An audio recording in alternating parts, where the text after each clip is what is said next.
Est-ce que vous vous êtes déjà posé la question, mais que fait un pilote après sa carrière en Formule 1? Eh ben aujourd'hui, c'est le sujet de cette vidéo dans ce nouvel épisode de Que sont-ils devenus? Aujourd'hui, on va creuser un petit peu et voir quelle a été l'après-carrière de 5 anciens pilotes de Formule 1. Je pense qu'il y en a certains que vous connaissez très bien, d'autres peut-être un petit peu moins, donc ça va être l'occasion aussi de vous présenter d'anciens pilotes. C'est un format qu'on a déjà fait sur la chaîne, donc n'hésitez pas à aller voir les épisodes précédents et si cette vidéo vous plaît, n'hésitez pas à mettre un j'aime, à vous abonner. Bienvenue si vous êtes nouveau, bienvenue sur la chaîne en 2025. Sans plus tarder, il est temps de passer au sujet de cette vidéo et de découvrir quelle a été l'après-carrière pour ces 5 anciens pilotes de Formule 1. Hop hop hop, juste avant de vous laisser continuer, cette vidéo est sponsorisée par Oli. Vous le savez, c'est un soutien de la chaîne depuis de nombreuses années. Pour ceux qui ne connaissent pas encore Oli, vous ne regardez pas assez nos vidéos YouTube. Oli est une marque de boissons énergisantes, mais pas que. Oli propose différents types de boissons, des boissons iced tea, des boissons hydration et surtout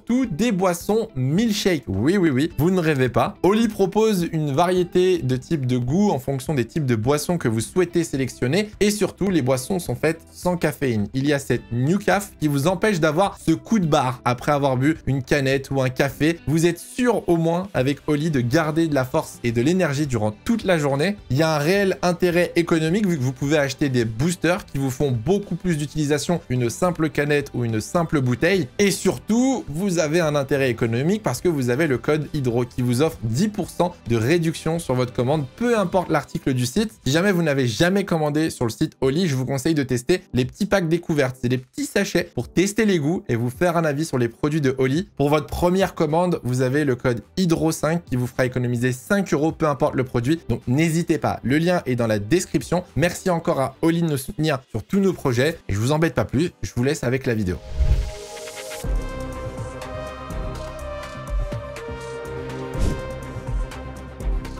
Alors pour commencer cette vidéo, on a pris un pilote qui personnellement a marqué mon enfance en Formule 1, Adrian Sutil. Je pense que ce nom vous dit quelque chose. Pour ceux qui ne le connaissent pas, Adrian Sutil est un ancien pilote allemand de Formule 1 né à Starnberg en Allemagne. Il est né en 1983 et il faut savoir que Adrian Sutil, avant de devenir pilote de Formule 1 et pilote de sport automobile, il était voué à une carrière de musicien. Ses deux parents sont musiciens dans un orchestre et Adrian Sutil était extrêmement talentueux au piano. Sauf que son frère, lui, était fan de sport automobile et c'est son frère, à Adrian Sutil, qui lui a fait découvrir le karting. Adrian Sutil a donc commencé le karting à l'âge de 14 ans en 1997 et dès ses 18 ans, s'est lancé dans la monoplace en 2002 en Suisse. Formula Ford 1800. Sa première saison est ultra impressionnante. Sur 12 courses, il effectue 12 pole positions, 12 victoires. Voilà, sa carrière est directement lancée et il va gravir les échelons au fur et à mesure en passant par la Formula BMW ADAC en Allemagne, en faisant de la Formule 3 Euro Series, en passant par la F3 japonaise qui d'ailleurs il va remporter. Et ce titre en Formule 3 japonaise va lui ouvrir les portes de la Formule 1. Adrian Sutil arrive donc en Formule 1 en 2007 dans l'écurie Spyker, qui est une écurie du fond de tableau. Honnêtement, une très mauvaise voiture, mais néanmoins, Adrian Sutil réussit à marquer 1 point sur cette première saison en Formule 1, ce qui confirme au final un petit peu son succès en catégorie junior. Et en 2008, Adrian Sutil va rejoindre une nouvelle écurie, Force India. De 2008 à 2013, Adrian Sutil va rester chez Force India, sauf pour la saison 2012 où il ne sera pas présent. Son meilleur résultat chez Force India restera en 2011 une 9e place au classement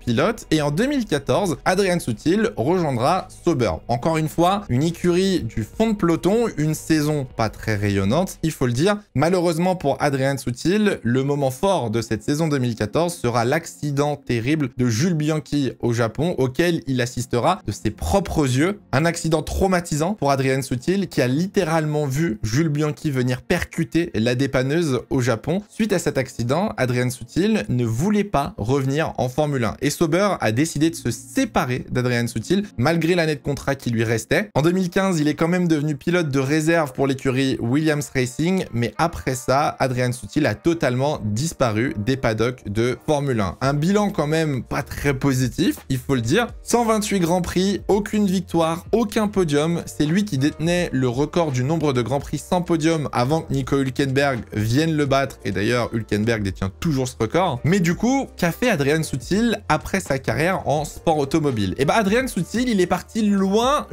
du sport auto. Adrian Sutil, tout simplement, a lancé sa propre entreprise de vin. Mais un vin qui coûte très cher. C'est un business qu'il tient de son côté et qui lui permet aussi d'entretenir une de ses passions principales qui est l'automobile, et ça lui permet surtout d'enrichir, entre guillemets, sa collection de voitures. Parce que oui, Adrian Sutil, en plus de ça, collectionne les voitures à Monaco, mais pas n'importe quelle voiture. Alors, laissez-moi vous faire la liste. Adrian Sutil possède des Koenigsegg, des Pagani, une Ferrari, une Bugatti Veyron, une Bugatti Chiron, une McLaren Benz SLR McLaren Sterling Moss et surtout une McLaren Senna LM, qui est une voiture extrêmement rare. Et bah cette voiture extrêmement rare, sachez qu'Adrian Sutil l'a plantée. Voilà, il y a quelques années à Monaco. Malheureusement, petit accident qui avait par ailleurs blessé un policier. Bon, la voiture a mis 2 ans à être réparée. 2 ans pour réparer une McLaren Senna, vous ne rêvez pas. Les dernières nouvelles qu'on a eues de Adrian Sutil, c'est lors du Ferrari Challenge Europe Trofeo, qui est un championnat organisé par Ferrari, où il a participé en 2022 et en 2023. Il a gagné une course chaque année. Mais à part ça, Adrian Sutil vit une vie assez discrète et très loin des paddocks. Comme je vous l'ai dit, moi je me souviens très bien d'Adrian Sutil à l'époque de Force India, pour le coup, et bien évidemment avec l'accident de Jules aussi. Et ça reste intéressant de voir que ce monsieur a très bien rebondi et a très bien su se relancer dans différents business et gérer ses investissements après sa carrière en sport auto.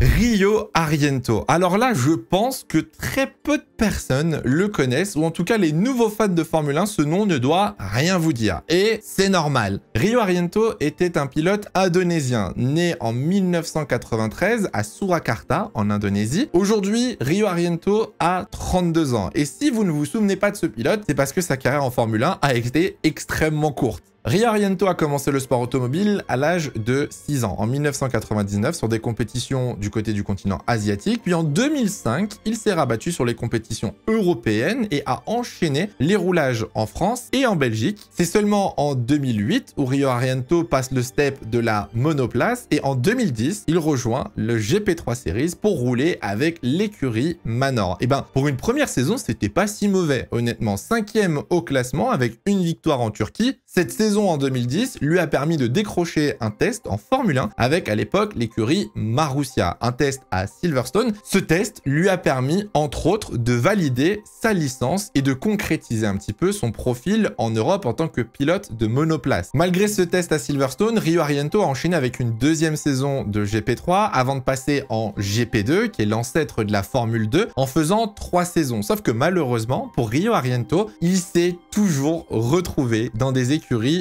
du fond de peloton. Voilà. Rio Harriento a jamais eu réellement le matériel pour prouver ce qu'il valait vraiment. Il était toujours devant son coéquipier, là-dessus aucun doute, mais jamais aux avant-postes. Jusqu'en 2015 où Rio Harriento rejoint l'écurie Campos. Et là, pour le coup, Campos lui permet un petit peu plus de mettre en avant son talent avec quand même une 4e place au classement pilote. Il termine avec 3 victoires et 5 pole positions. Mais Rio Harriento, il avait un petit truc en plus par rapport aux autres pilotes de GP2 Series. Et vous savez ce que c'est? C'est le financement du gouvernement indonésien. Oui, il était financé par son pays. Rio Harriento avait un soutien financier exceptionnel. Et ça tombe bien parce que Manor, anciennement Marussia, avait besoin d'argent, était dans une situation très compliquée d'un point de vue financier. Manor a donc profité de ce pilote qui avait fait un test en 2011 à Silverstone pour le recruter pour la saison 2016 de Formule 1. Et ça commence très bien pour Rio Harriento en Australie avec un accident dans la pit lane avec Romain Grosjean. C'est pas une blague, je vous jure que c'est vrai. Malheureusement pour Rio Harriento, peut-être que c'était un bon pilote, mais il arrivait au mauvais moment, au mauvais endroit. Manor avait une voiture catastrophique, Pascal Wehrlein était à ses côtés, et la saison 2016 n'a pas été glorieuse pour Rio Harriento. En 12 Grands Prix, Rio Harriento a eu 3 abandons, a terminé 15e à Monaco à 4 tours du leader. Alors autant en qualification, il arrivait parfois à battre Pascal Wehrlein, autant en course, Rio Harriento était quasiment toujours le dernier pilote à franchir la ligne d'arrivée. Sans surprise, Manor a donc décidé de se séparer de Rio Harriento après le Grand Prix d'Allemagne, et c'est un certain Esteban Ocon qui a pris sa place. Voilà, Grand Prix de Belgique 2016, première course de Ocon en Formule 1. Alors la question c'est,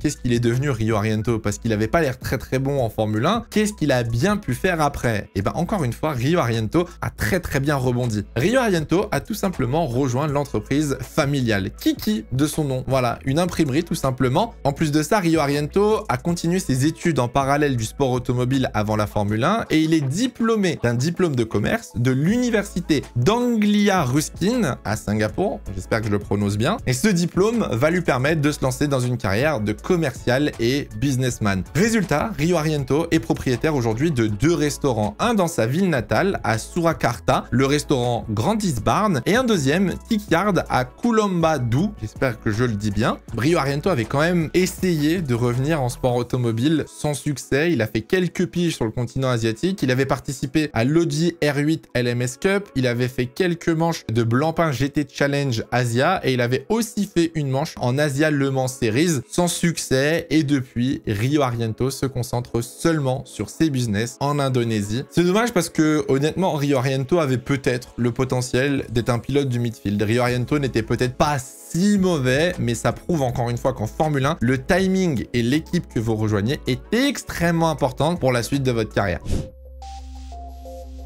Si je vous parle de Thiago Monteiro, est-ce que ça vous dit quelque chose? Parce que même pour moi, honnêtement, on arrive sur des pilotes quand même assez anciens. Moi, j'ai eu l'occasion de voir Thiago Monteiro au tout début, quand j'ai commencé à suivre la Formule 1. J'ai pas pu voir l'évolution de ce pilote à travers les catégories juniors. Pour ceux qui ne le connaissent pas, Thiago Monteiro est un pilote portugais, né à Porto en 1976. Aujourd'hui, Thiago Monteiro a 48 ans et vous allez voir que le CV de Thiago Monteiro en sport automobile est super long. Alors, Monteiro a commencé le sport automobile en Porsche Carrera Cup France. Oui, en effet, messieurs. Avant d'enchaîner avec un championnat de Formule 3 en France. Oui, messieurs. Après 3 saisons en Formule 3, Thiago Monteiro a l'occasion de passer en F3000. Et pour l'époque, la F3000, c'est la discipline juste en dessous de la Formule 1. C'est aujourd'hui ce qu'on pourrait appeler la Formule 2. Sauf que malheureusement, pour Thiago Monteiro, cette saison ne va pas super bien se passer. Malheureusement, pour Thiago Monteiro, cette saison de F3000 se termine par une 13e place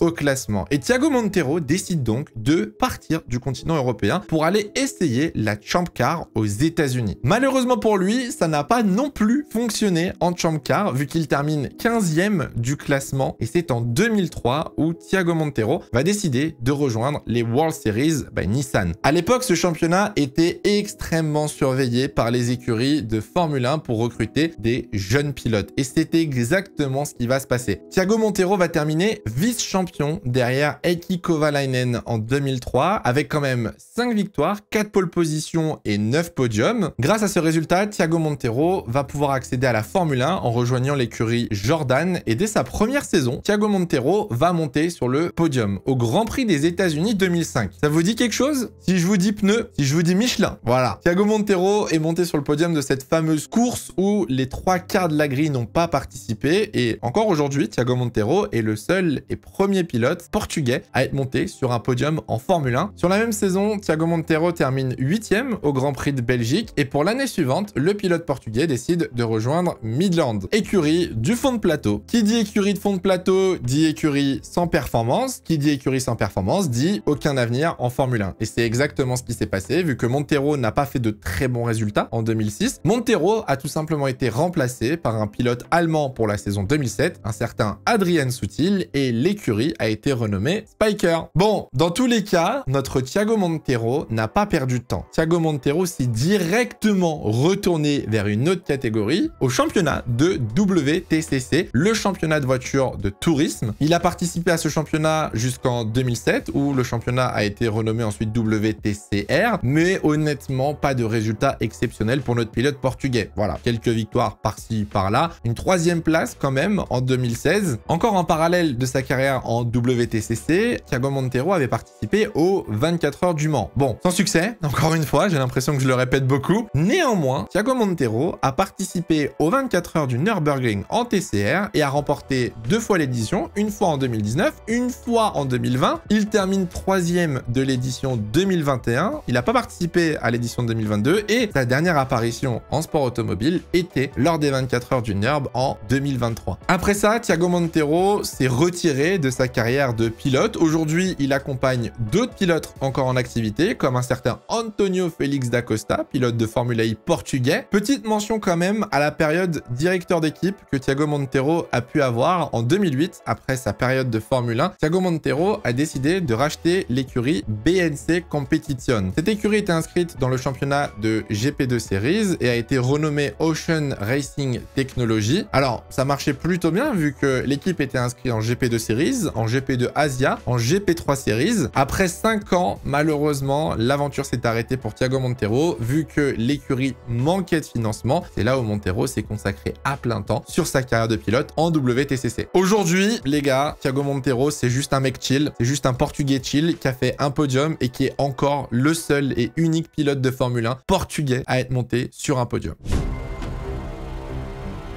On arrive peut-être enfin sur des pilotes que vous allez connaître. Juan Pablo Montoya, je pense que ça vous dit quelque chose. Célèbre pilote des années 2000 pour son fort caractère et sa grande gueule, qu'est-ce qui est devenu Juan Pablo Montoya aujourd'hui? Alors, on va remettre un petit peu de contexte sur sa carrière et sa vie que je trouve totalement folle. Né en 1975, Juan Pablo Montoya est un pilote colombien né à Bogota. Juan Pablo Montoya a commencé le karting à l'âge de 5 ans et son père croyait énormément en son fils, à un tel point que le padré a décidé d'hypothéquer la maison familiale sans prévenir personne, ni même sa femme. Le mec était à fond Juan Pablo pilote de Formule 1 et a tout misé sur son gosse pour poursuivre sa carrière en sport automobile. En 1995, Juan Pablo Montoya rejoint donc l'Europe pour participer à des championnats de monoplace. Il va être directement conseillé par Sir Jackie Stewart et pour sa première saison de F3000, Juan Pablo Montoya va rejoindre l'équipe d'un certain Helmut Marko. Pour cette première saison, Juan Pablo Montoya termine vice-champion, remporte 3 courses sur la saison, dont une à Pau. Et cette victoire, elle est très importante, vu que cette victoire à Pau va lui permettre de décrocher un contrat de pilote essayeur chez Williams F1 Team. Seulement 2 ans après être arrivé en Europe, Juan Pablo Montoya décroche déjà un contrat dans une écurie de Formule 1. Malheureusement pour Montoya, il va faire une deuxième saison de F3000 qu'il va remporter et le timing est très mauvais parce que Williams venait de confirmer ces 2 pilotes. Zanardi et Ralf Schumacher étaient déjà pilotes titulaires. Williams a donc décidé d'envoyer Juan Pablo Montoya aux États-Unis pour faire de la Champ Car. Pendant son passage aux États-Unis, Juan Pablo Montoya se fait kiffer en faisant une pige aux 500 miles d'Indianapolis en l'an 2000. Et ben écoutez-moi bien, première participation, première victoire. Juan Pablo Montoya a bien remporté les 500 miles d'Indianapolis en menant 162 des 200 tours. Et la saison suivante, enfin en 2001, Juan Pablo Montoya rejoint la Formule 1. Juan Pablo Montoya commence enfin donc sa carrière en Formule 1 chez Williams et est à 2 doigts de remporter sa première course lors de sa 3e course en Formule 1. Lors du Grand Prix du Brésil, alors qu'il effectue un magnifique dépassement sur Schumacher, il se fait sortir par un certain Jos Verstappen à qui il venait de mettre un tour. Pareil pour le Grand Prix d'Allemagne où Montoya frôle sa toute première victoire en Formule 1 et les problèmes mécaniques s'abattent sur sa Williams jusqu'à le Grand Prix d'Italie 2001 où Montoya remporte sa première course. Au final, il aura quand même fait 4 saisons chez Williams avec 4 victoires, 11 pole positions et 23 podiums. C'est pas rien. Il termine 3e du championnat en 2002 et en 2003. À savoir qu'en 2003, il se battait quand même pour le titre dans les dernières courses. Mais le moment fort de Montoya chez Williams, ça restera le Grand Prix d'Europe et le Grand Prix de France 2003 où il termine 2 fois 2e derrière son coéquipier, Ralf Schumacher. Ça n'a pas du tout plu au pilote colombien qui a décidé de s'embrouiller avec ses ingénieurs et qui est directement allé signer chez McLaren pour la saison 2005. Résultat, la dernière saison chez Williams en 2004 se passe très mal pour Montoya. En 2005, il rejoint McLaren et ça se passe pas forcément mieux. Victime d'une blessure soi-disant en jouant au tennis, la situation entre lui et Ron Dennis va très vite se dégrader. Ron Dennis va apprendre que cette blessure était en fait liée à un accident de motocross qui ne va pas du tout plaire à Ron Dennis et va très rapidement annoncer l'arrivée d'un certain Fernando Alonso. Bon, malgré 3 victoires et 2 pole positions en 2005, une fois que Montoya a appris que Alonso le remplacera en 2007, aucune raison de terminer la saison 2006 et c'est ainsi que s'arrête la carrière de Montoya en Formule 1. Bon, du coup, vous devez vous dire, Hydro, qu'est-ce qu'il a fait Montoya après sa carrière en Formule 1? Qu'est-ce qui s'est passé après cette saison 2006? Eh ben, Montoya, il a fait beaucoup de choses. En fait, il est resté pendant longtemps en tant que pilote et il a testé beaucoup de catégories. Il a fait le tour littéralement de l'Amérique. Il est déjà parti en NASCAR chez Chip Ganassi, avec qui ça s'est pas très bien bien passé, il n'y a pas eu de très très bons résultats. Par contre, il a très rapidement remporté les 24 heures de Daytona. Et pas qu'une fois. 2007, 2008, 2013, il termine deuxième en 2009 et en 2011. Après tous ses succès à Daytona, Montoya a donc décidé d'aller en IndyCar. Alors 2014 était une saison très importante, c'était une sorte d'année de transition. C'était sa dernière saison de NASCAR, qui s'est plutôt bien passé avec 3 victoires, mais c'est surtout ses débuts en IndyCar. En IndyCar, Montoya termine 4e en 2014 avec 1 victoire, 2e en 2015 avec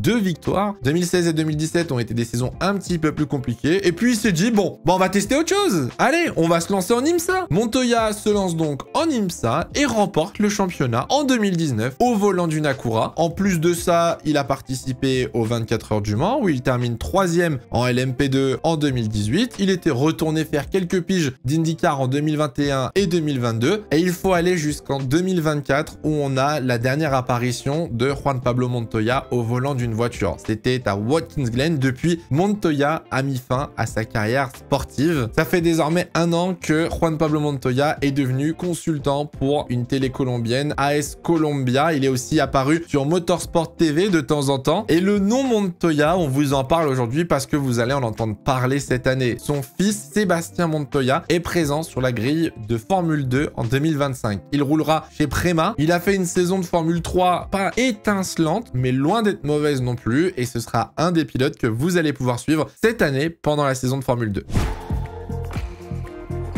Le meilleur pour la fin, Nicolas Latifi. Est-ce que vous savez ce qui est devenu Nicolas Latifi aujourd'hui après cette fin de carrière terrible en Formule 1? Alors, pour ceux qui vivent dans une grotte, on va remettre un petit peu de contexte. Nicolas Latifi est un pilote canadien, né en 1995 à Montréal. Il est le fils de Michael Latifi, un milliardaire irano-canadien, propriétaire et président de la holding Sofiana Food, qui comprend entre autres Lavazza, la marque de café. Vous vous doutez bien qu'avec un père pareil, Nicolas Latifi a bénéficié d'un financement presque infini. Il a pu être aidé au fur et à mesure de sa carrière en commençant en karting, en faisant des compétitions américaines jusqu'en 2012 où il rejoint l'Europe et débute sa carrière en monoplace. Il commence avec la F3 italienne qui est l'un des championnats les plus relevés en Europe et pour une première saison, en vrai ça se passe pas si mal. Et derrière il va enchaîner les catégories en monoplace. FIA Formule 3, F3 British, la Toyota Racing Series, la 3.5, la Porsche Carrera Cup anglaise. Bref, Latifi va vraiment rouler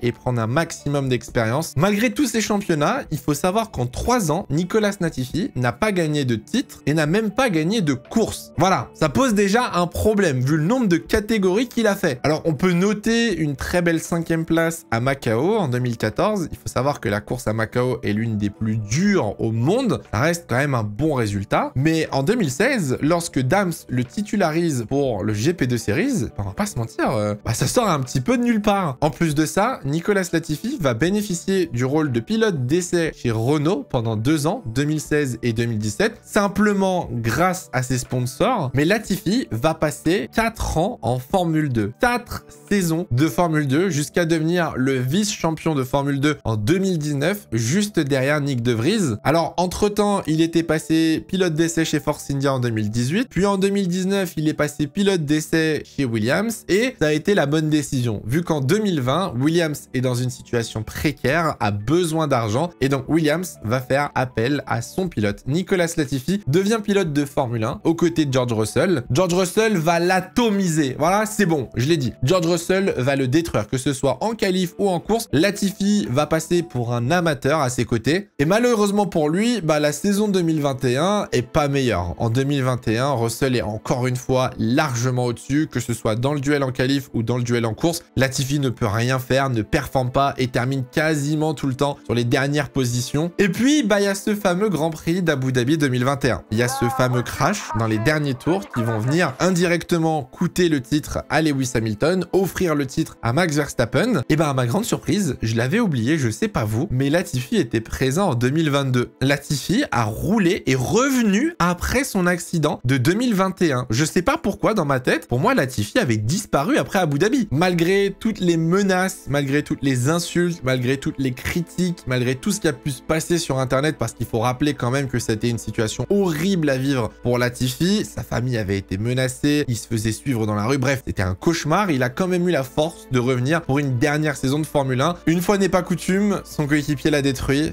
Changement de pilote, mais la même chanson malheureusement pour Latifi, et c'est fin 2022 où Nicolas Latifi arrête sa carrière de Formule 1 pour être remplacé par Logan Sargent. Début 2023, Nicolas Latifi décide donc de faire une pause sur sa carrière sportive. Il décide d'arrêter toute course automobile et se reconcentrer sur ses études. Comme beaucoup de pilotes le font, Nicolas Latifi va rejoindre la London Business School et va tenter d'obtenir un master administration des affaires. Depuis que Nicolas Latifi a repris l'école, comme on dit, on n'a plus de nouvelles de Nicolas Latifi. Plus aucune apparition, son Instagram est inactif, plus rien à déclarer sur Nicolas Latifi. J'en déduis qu'il a tout simplement décidé de reprendre une vie entre guillemets normale, de s'écarter du monde de l'automobile. Vu ce qui s'est passé en 2021, c'est totalement compréhensible. C'est triste à dire, mais malheureusement, ça prouve à quel point une mauvaise action ou un mauvais geste en Formule 1 peut totalement ruiner votre carrière et là même votre vie pour Nicolas Latifi. Ça brise un petit peu le cœur parce que voilà, ça reste quand même un humain, il ne l'a pas fait exprès, c'était un simple accident et pourtant ça a totalement fait basculer sa vie. Bon, j'espère que cette vidéo vous aura plu. Voilà, on a fait 5 profils assez différents, on a fait des anciens pilotes, des nouveaux pilotes, des pilotes un peu plus connus, un peu moins connus. N'hésitez pas à me donner peut-être des anecdotes que vous avez sur ces pilotes qu'on n'a pas évoqués, des souvenirs que vous avez peut-être d'eux pendant leur période de Formule 1. Je sais pas s'il y aura un 4e épisode, honnêtement. N'hésitez pas à me dire dans les commentaires si vous en voulez un. N'hésitez pas peut-être à nous donner des noms aussi pour un 4e épisode. Merci à tous d'être restés jusqu'à la fin de cette vidéo. Nous, on se retrouve très bientôt. En attendant, faites attention à vous, portez-vous bien, c'est le plus important. Ciao, ciao.